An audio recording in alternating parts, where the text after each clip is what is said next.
Good day, fellow champions of inclusion. I am Aaron, and this is the Inclusive Dad podcast where we explore inclusion and make it practical. Thank you for taking time out of your busy schedule to join me in exploring ways we can create a more inclusive world together. You are important, you matter, and you can make a difference. Today my guest is Antar Salim. Welcome to the show. Did I do it right? Thank you. Absolutely, and thanks for Awesome. having me. Why don't you just start us off by just telling us a little bit about who you are?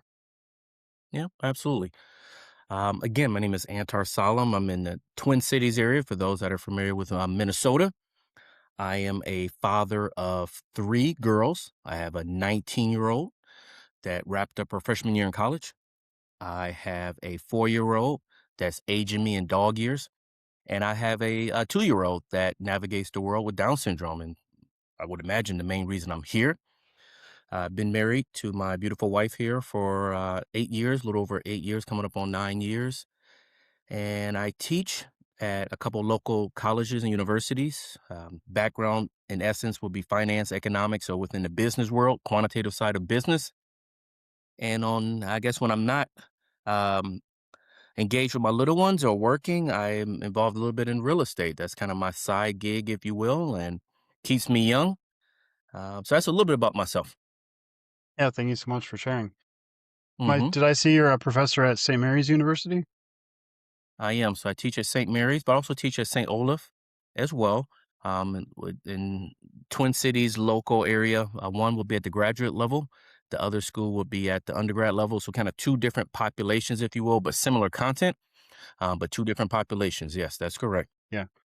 So I got my bachelor's in accounting at Winona State. So we actually were just over there on Monday, doing some fishing, and we drove by the St. Mary's campus in Winona. So I'm Yep, familiar I'm with. in the Twin Cities Okay. campus, Yep. but it's Same the thing. same Cool. university. Yep, absolutely. So I'm familiar with Winona State. Yep. Yeah, that's awesome. What is your definition of inclusion? Good question. I was thinking about that. I guess in the context when I think about my daughter specifically, it would be an environment, if you will, that allows individuals, regardless of how they navigate the world, to be viewed um, equally. The idea that they have the ability to contribute to the well-being of society equally in that environment that allows them to flourish just like everyone else. That may look different, but this idea of difference is embraced, and it's not so much asking them or asking others that are quote unquote different to uh, navigate the world as if you're a standard, but you navigate the world the way you are. And however that is, you're embraced and you're viewed as equal contributor to society. Yeah, I love that definition. For you growing up, did you know anybody with Down syndrome or anybody with disabilities like growing up, or? That's a good question.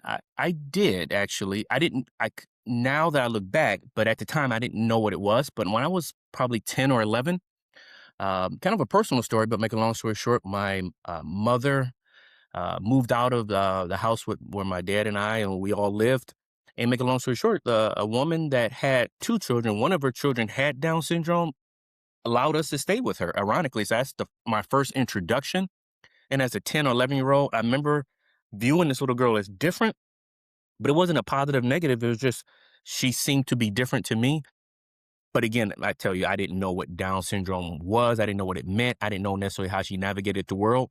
I just remember her being the sweetest little girl. I can tell you that. She was a little bit younger than me at the time. I was 10 or 11. She's probably 6 or 7. But that was my first introduction to Down syndrome. But since then, I can't say that I did. Yeah, that's interesting because the reason I asked that question is growing up, I don't. So now I have my daughter. She's let's see, 23, I think, and she has cerebral palsy and epilepsy. So, and before she was born, looking back, I don't ever remember seeing anybody like in wheelchairs or somebody that said had a disability. I mean, I feel like there probably were people. I just maybe wasn't aware of it, so I didn't like get locked in my memory. But it's just interesting, like hearing like people's stories. Some people were around people with disabilities way back, and some just never they were maybe just didn't remember it. So it's kind of interesting. Yep. Can I ask you a question, Aaron? I'm just thinking about similar what you're saying. And the analogy that I think about is like before I bought a certain car, I never noticed that car on the road. But once I bought it, I noticed other people that had it. I would imagine it's probably similar for many of us, if you will. Yeah.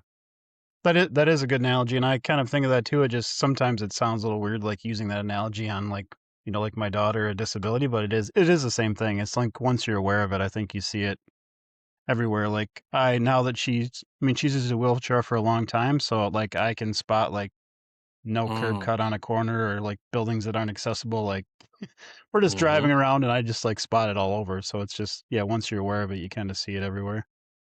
Agreed, yep.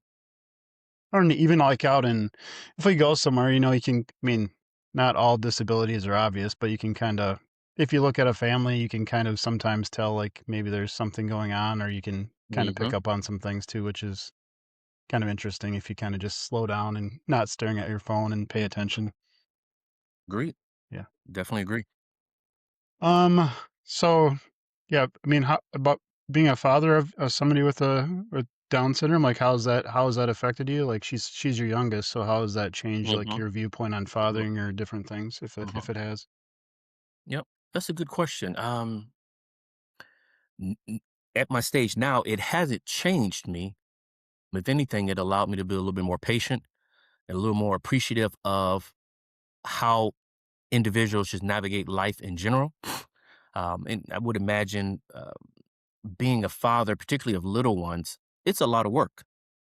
And having a 19-year-old somewhat gave me some perspective because I realized how fast they grow. But even having a 4-year-old and a 2-year-old, it's like, man, this is a lot of work. But when I look at this little girl and look at her flourishing and realize we have an opportunity to, we as fathers, as parents, have an opportunity to make sure, I keep using the word like flourish, that they are the best versions of themselves, whatever that may look like. It's not a competition, it's not gold medal, silver medal. But one of my main responsibilities is to make sure she does that. So I don't know if so much change, but maybe a heightened um, reminder of the opportunity and responsibility that we have as parents, as fathers, to make sure we do that. And I would imagine different quote unquote, disabilities may look different, but with Down syndrome, I once heard this quote along the lines of their journey may take longer, but you'll eventually get there. That's how I think about her because she's turning 3.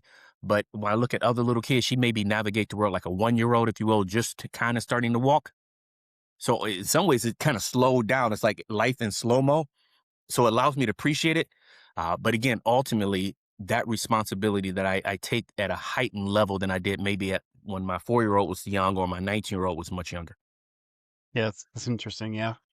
So, yeah, for me and my daughter or I have a son, and then my daughter was born 15 months later, my son was, I mean, quote, unquote, "normal." I don't like using that word, Yep. but Yep. so Yep. then, all her stuff's happening, and I was much younger than you are. I was probably 24, 25. So just you're still young. You got all those messages in your head like you need to work your butt off and work, work, work. And I'm like, she has seizures, and after a couple of bad ones, it's like, okay, hold on a second. Like, why am I working 60 hours a week? I don't want to like be at work and something happens, and I wasn't there nearby or at least be able to get there. So it's like I kinda change some of my stuff, like, that's not the most important thing, like, family is, and like you said, time goes by fast, I don't wanna, you know, let it pass and realize, "Man, I wish I was at home," so yeah, but we were at different stages, so that kinda makes sense to me, that be a little different, but yeah, it's interesting. Yeah.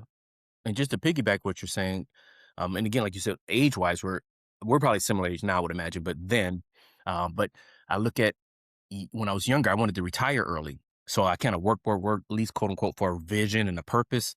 But now I'm realizing, well, it may not come when I want it to. Hopefully it will come, but it won't come when I want it to. But this idea of life being a rich life is not just money. I would imagine some financial is a component, but again, those memories, that time with those little ones, because once that time is gone, you don't get it back. That is one thing I have found. It changes, but you don't get that particular stage back. So balance really has been uh, construct or a concept that has really helped me better understand what a good life looks like. It's like a recipe, right? You need sugar, you need flour, you need all these things, but too much of any one thing can actually spoil it. So how do you find that balance has really been a journey that I've been on. Can't say I found that perfect recipe, but I think I'm getting closer. Yeah, that makes a lot of sense for sure. I've heard some horror stories about how people are told that their child has Down syndrome, like, if you wanna share if you feel like sharing, hmm how was your story how did that turn out for you guys? Yeah, I don't know if it was necessarily a positive, probably more so challenging for my wife compared to me, but it was one of those deals where, uh, I guess some context, my wife had bone marrow transplant when she was young, like 1 years old. So there's certain tests that when they do, it can't be considered um, definitive, if you will. So we had to have another test where they test the embryonic fluid. And you're going to ask me these technical terms. I can't tell you. I can just tell you generally kind of what happened. So that test was the one that was kind of a little bit more definitive. So we got a call. Remember, I don't know, it was like a Tuesday afternoon. We got a call saying, uh, pretty much the geneticist, we think your daughter or your child, because we didn't know the gender, your child will have Down syndrome. Um, and it was pretty much, I just remember being such a brief call. It's like pretty much, okay, almost like you need an oil change. And here's the information you have. Okay, have a good afternoon. Here are some resources that you may want to pursue. So I just remember it being more of a shock than anything. But with it, shortly after that journey, and this is more so hearing the conversation from my wife, that it seems like the default was not how do we move forward with this pregnancy. The default was more so here's some resources if you choose to terminate the pregnancy. And it was really interesting because for me, I did not want that to be the case, but I think at the time my wife was leaning more towards that. This fear of I don't know what life's going to look like for this child. This child will not flourish. The child will suffer. And kind of going back to my wife having bone marrow transplant when she was young, I think that was still in her mind that this child will suffer like I did. Um, so through conversations with family, prayer, we ultimately decided that no, we want to move forward with this pregnancy. And all the checks in terms of the heart and development of the child seemed to be somewhat on a positive trajectory. So from that lens, it got better. But at the beginning, it was really tough because the sense I get again that the doctors were more or less they weren't so much saying this is what you should do, but if you were to think of a coin like 50-50, it was more like 60-40. Yeah, you may want to consider these options versus the conversation of how can we move forward in a positive manner.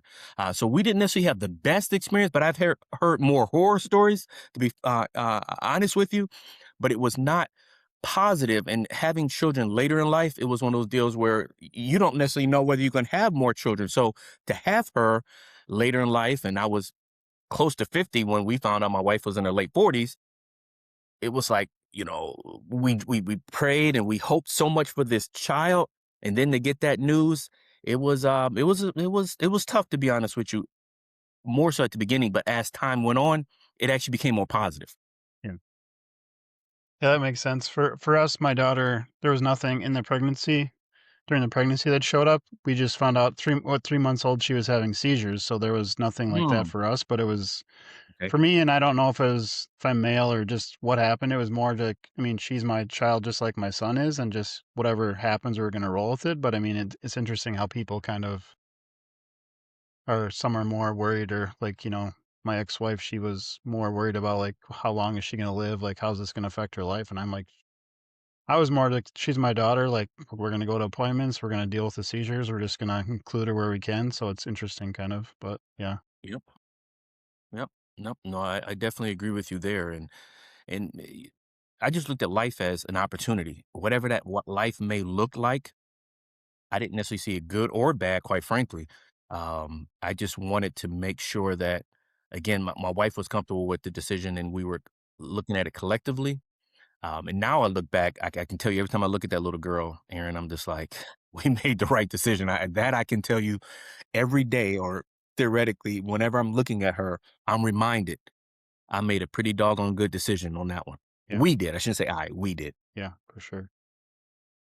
I mean, you talked about you guys prayed over it, so you have some faith practice in your Mm-hmm. life. I mean, I grew up Baptist, so we had a lot of. I mean, there's a lot of stuff I'm still unpacking from that, but like a lot, there's in the Bible, there's verses about like when you get to heaven, you're gonna have a perfect body or different things like that. And then I have my daughter, and I'm like, okay, if she's created in like God's image, like, isn't she already perfect? Like, what is it gonna look like? So I had to rethink some things or try to work through some things in my faith journey. I mean, has there been some similar things for you in your faith journey? It has, and I don't necessarily subscribe necessarily to like a particular religion. It's more of a spiritual thing for me. Um, And more recently, my wife and I, probably in the last 5 years, so before our little one was born, really started to connect more to what we call like more African indigenous spirituality. And from that lens, life is precious. One of the main objectives of a couple, people coming together, is to reproduce. And not to get too, I guess, technical, but the idea is that when you reproduce, you allow ancestors, those that came before you, to come back. So it was almost like a responsibility that if we terminate this pregnancy, then by definition, we are preventing a generation before us to come back. So from that spiritual lens, it was more of the default should be we should move forward, not to move forward, unless again there's other circumstances that says we shouldn't. So from that lens, if you will, it was much more of a guiding gravitational force that life is important, and you are not to deny, or who are you to say this life should not come back. So it was almost humbling, if you will, to say, we really should move forward. But again, through that lens, I guess whoever or whatever religious slant you may have, you can come to a different conclusion. But fortunately, my wife and I were on the same page with that. Uh, and to be honest, when she was born, it was tough because I still had this image of what I thought a quote unquote normal child would be, or when other kids were one, they started walking and she wasn't. That was tough. I can't deny that. But it got easier to a point where I just realized that was her journey. And it wasn't, journeys are not on a hierarchy. Kind of going back to this inclusion. Journeys are just journeys. You get to destinations faster than I do. I'm sure there's destinations I get to faster than you do. But it doesn't make me better or doesn't make you better. We just different. Yeah, for sure. Yeah, thanks for sharing that. I've heard, I love hearing from different people, like different backgrounds, like what how their beliefs are different things, because it's interesting to hear. Like I grew up very siloed in my beliefs, so I mean it's interesting to hear how other, you know, Uh-huh. faiths or different things have a different, like, yeah, ancestors could be coming back. Or I've heard somewhere every soul that is born, like they're picking like who their parents are and where to be born and things like this. So it's interesting how like, man, if that's true, that's kinda interesting, like, why did she pick up me and, my ex-wife to and this time to come back, and, I mean, why did she c like, they're coming back to, like, you know, gain they were in their previous life, they were, I don't know, like a warrior, and they're coming back now to gain something else for, for their make it more whole spiritual thing, so it's interesting just learning different people's beliefs, so thank you for sharing. No, no worries. And again, it's just like this idea that from that lens or that spiritual viewpoint, everyone has a purpose. And you don't want to get in the way of that person's purpose. Uh, just like you and I, we have a purpose. So yeah, just align what you're saying that it's a continuous, like a cycle. It's not so much linear as it is circular. Yeah, for sure, thank you. How's it been like I'm meeting like other dads? I know we connected through Jake from Dodds. I mean, Mhm, how's it been like connecting with other dads and being able to be in a space where you're able to talk and share and just have a good time? mhm. It's really cool. And I don't know if it's a generational thing or not, but I grew up not really talking to other guys about challenges. If anything, it was more accomplishments that we would talk about, not so much braggadocious, but just talk about, we got this raise or we got this promotion or we got this job, whatever it may be. It was more of an accomplishment or how much I can bench press, whatever it may be. But in this context, it's more of a uh, connection in terms of our journeys in life. So Dots is probably the main source. I'm also um, a board member at Gigi's Playhouse, which is an organization, I'm only familiar with it, but organization geared towards the development and flourishing of individuals living with Down syndrome. So there's obviously just board members I connect with, but particularly through Dots. I think about this one gentleman, his daughter's maybe 8 months, 9 months older than my daughter. So we actually meet him and I with our girls as well as just grab a cup of coffee, and it's cool because we can talk about more than just our daughters. It can be what it means to, what it looks like being husbands or navigating changes in our life.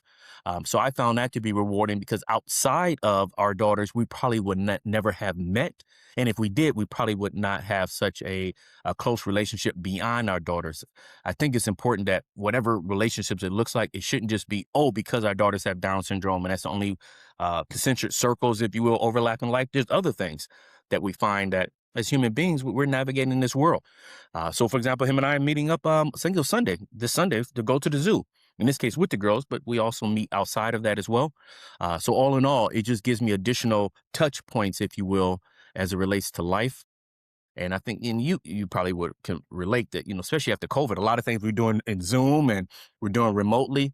Yeah, and even though I'm an introverted person, I think we all need at some capacity, maybe some more than others, the ability to connect with individuals at a human level.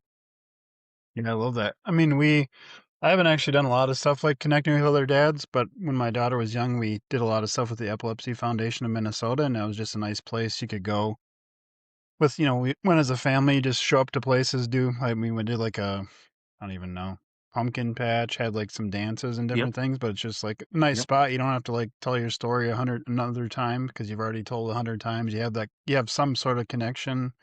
And it's just nice to go there and just be like, oh, just this kind of a safe space. So that's cool. Yep. I mean, Absolutely. I don't know if it's a generational thing, but like, yeah, I'm 40. I just turned 49, and like, you don't lead off when you see another guy. Like, I have a daughter with epilepsy. That's not the lead off usually. Yep. so, Yep. so yeah. Yep. But yeah, I mean, I've also found just like sharing my story though, if I'm in a new place, like I have a daughter or I have a podcast about inclusion of people with disabilities and Mm. just sharing those little pieces. I mean, I've had people talk to me for 20 minutes about stuff. I'm like, hey, we just met like a minute ago and you're telling me some stuff that's pretty personal, but it's shows that like if you share your story or pieces of it, people feel comfortable and you can make some pretty cool connections. So Agreed. Agreed. And I think I heard you say that your daughter's 24. Did I hear that? I always Did have you to do say that. She's 23, I think. Yeah, 23? Okay. 2002 October, and so yeah, she just turned 23. Yep. 23. I'm just curious here, and I know you're Yeah, asking me questions, so hopefully it's go okay, for it. just Yeah, kind of yeah, yeah. engaging with you. Um, how has that looked like in terms of raising a child with a quote unquote disability? Um, 23 years ago versus now, is there much of a difference? And maybe different population may look different, maybe Downs look different than epilepsy or whatever it may be, or just curious, or your thoughts on that. Hmm. Well, I mean, like I said, I mean, when she was born, I don't remember knowing anybody with a disability. I didn't know anything about special education, any of the county stuff, none of this stuff. So it was like you just at that point, and I also had something from my growing up, which I'm not sure where it came from, like, teachers or doctors, like I kind of call like I thought they were God and you couldn't question them. Mm, So whatever like a teacher said or a doctor said, that was, like you just couldn't question it until stuff started happening. And mhm. so since we kind of went along with the teachers, she was, I mean, she was on an IEP and I don't remember the number of categories anymore, but she was like probably over half of them. So we had 10 to 15 school staff at her IEP meetings, 100-page evaluations, 50-page Wow. IEPs. So she had a lot of Okay. needs. So, Yep. they sent her to the school across town where, that was best suited in their opinion to meet those needs. I showed up for lunch just to stop in and hang out with her while she had lunch, and kids in her class were folding towels. And I'm like, she's like in kindergarten, first grade. Like, why are we already folding towels? Like, why are we not in reading and math? Like, how do you already know they're not Yep. capable? So Yep. that started down Yep. the path of inclusion. And then, once she was out of the quote unquote, general ed or mainstream, it was like now there's Mhm. these extra hoops that wouldn't be there if you're Mm, in those classes. She has to prove mm. herself more to get back in there. So Got it. that was kind of the big struggle for us was trying once she was out trying to get her back into the gen ed classes. So that was basically from that time until when she graduated, we were trying to get her more and more included. That was the big thing. And then, I mean, and we live in southern Minnesota in Austin. We had some difficulties with the schools, but like there's not a lot of good choices and we didn't want to move. So you kind of go with it. I mean, Yep. Yep. as far as, so I mean, but then it's kind of transition. Like now she's older. So like I didn't like the stuff going on in school, but at least there was services. Now you get older over, the 21 and like there's less, there's way less options. There's a few things. And like I said, we live in a smaller town. So there's even less than maybe up in the Twin Cities area. So it's just been those. I Mhm. mean, it's different, but I don't know if it's, worse or better, but it's definitely been eye-opening, like, understanding the different systems and, like Medicaid and she's on a waiver so she can stay home and Yep. we get paid for it and, Yeah. that kind of Okay. thing. And, Yep. but again, like struggling with that, like we're her parents, like feels weird to get paid to take care of her, but it's like, I mean, I can't work 60 hours a week and Right. take care of her Yep. full time, so Yep. it's different things, I guess. So it's been interesting.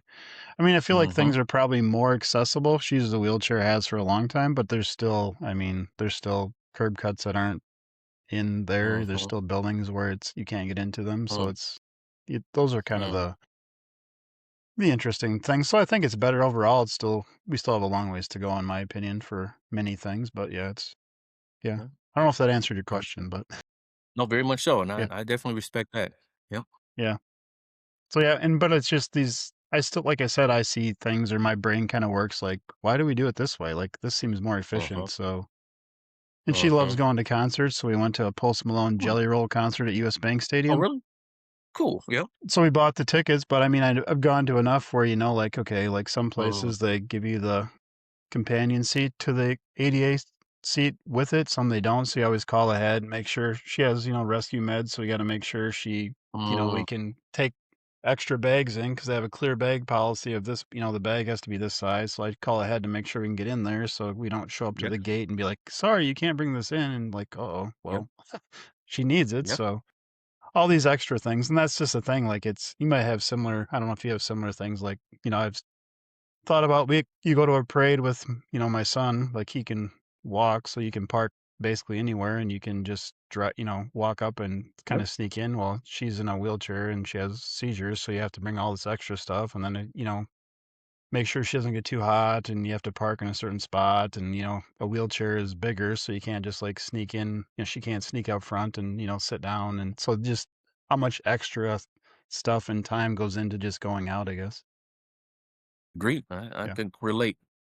So yeah, that's kind of the interesting thing. But again, it's Mhm. like it's different and you just plan for it. Like I mean, that's just if we want to go out, that's what we got to do. Yep. So, Agreed. Yep. yeah. I hear you there. It is what it is. Yep. Yeah, it is what it is for sure. Yeah. Let's see. What is one tip you could share to help the listeners be more inclusive today? So just something anybody can start doing today to be more inclusive. Mhm. Oh, that's a good question. Well, I guess some context. Yeah, actually, yesterday, for matter of fact, I was at the grocery store getting bottled water, filling up these bottled 5-gallon waters.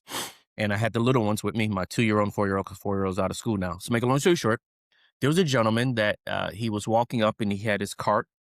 And looking at him, I thought, well, he may navigate this world differently. What that was or is, I don't know. And then at the time, be honest, so this case, the gentleman was an African gentleman from the continent of Africa.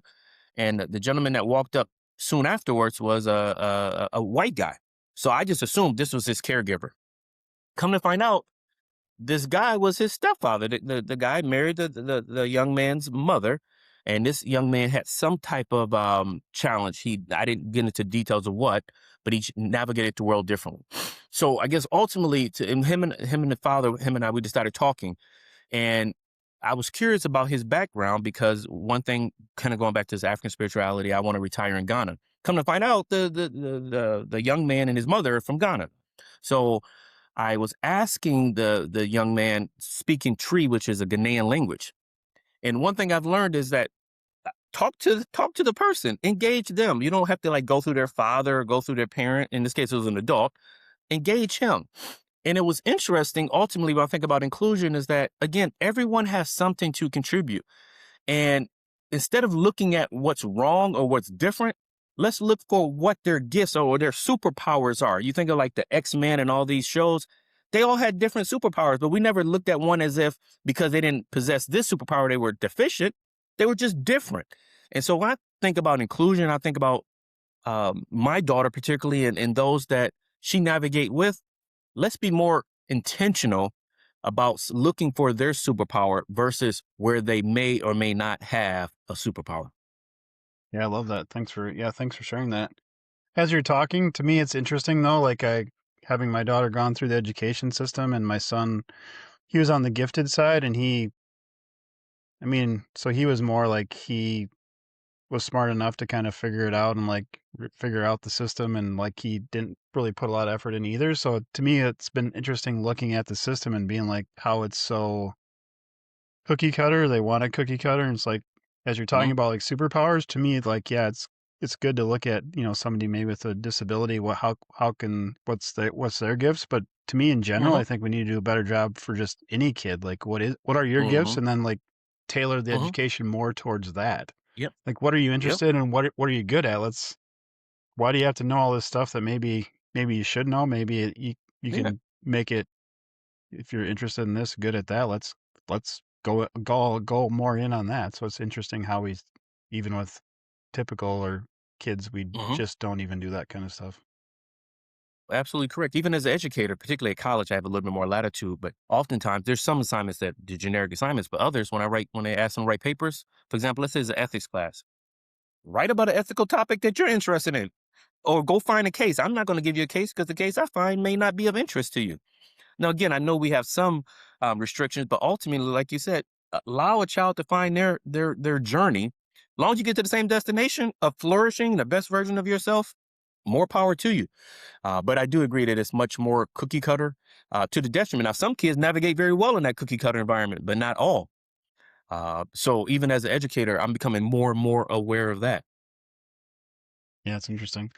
I know there's heard of teachers where, like, if they, I mean, they just want them to show them, like, they know the information. So, some kids maybe write a paper, some maybe do like a video, Hmm. like they're a news anchor, like talking about it, or different formats. Like you said, there's different ways to show that you know the information or you can do the skill. Like, if they like doing, like, being on camera and recording something, why not be able to do that kind of stuff in certain Yep, situations? absolutely. Yeah, Yep. I mean, it's someone that work out.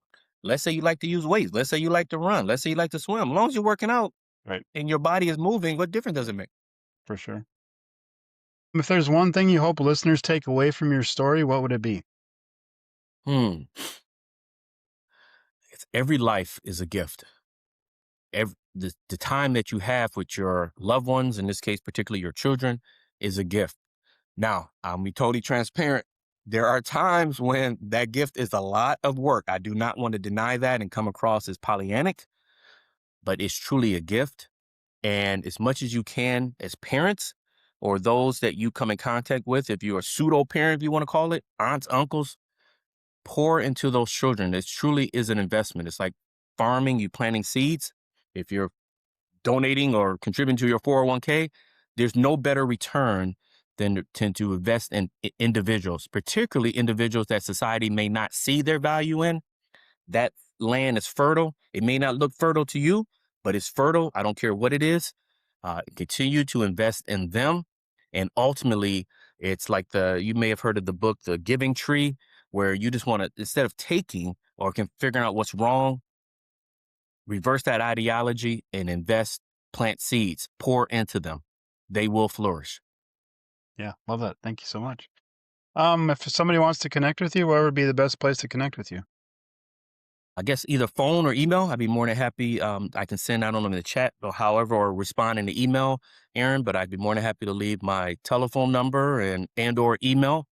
I know people have different forms of communication these days, but I'm open to text, call, email. Those that have questions, maybe they just have a little one, or an older child that may navigate the world with Down syndrome or any other um, navigation diversity.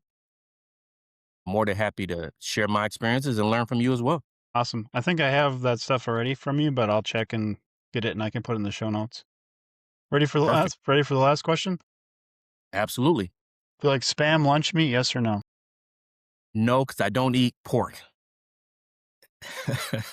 Yeah, I live near Austin, where they make spam and where the spam museum is located. So I've been asking all my guests just to see what the reaction is. So Yep. it's usually pretty I fast understand. yes or pretty fast no. There's not a lot of, like, Yeah.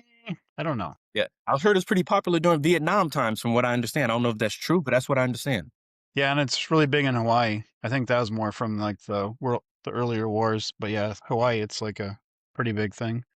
My girlfriend was there 3 or 4 years ago, and she sent me a picture of a pallet of spam in Walmart, and I'm like, "We live in the town where they make it, and we don't even have pallets in our Walmart." So it's Right. kinda interesting. Right. Yeah.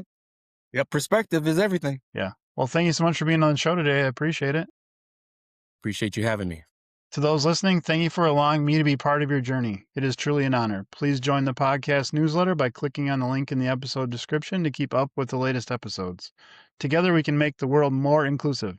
Until next time, stay empowered and be a champion for inclusion.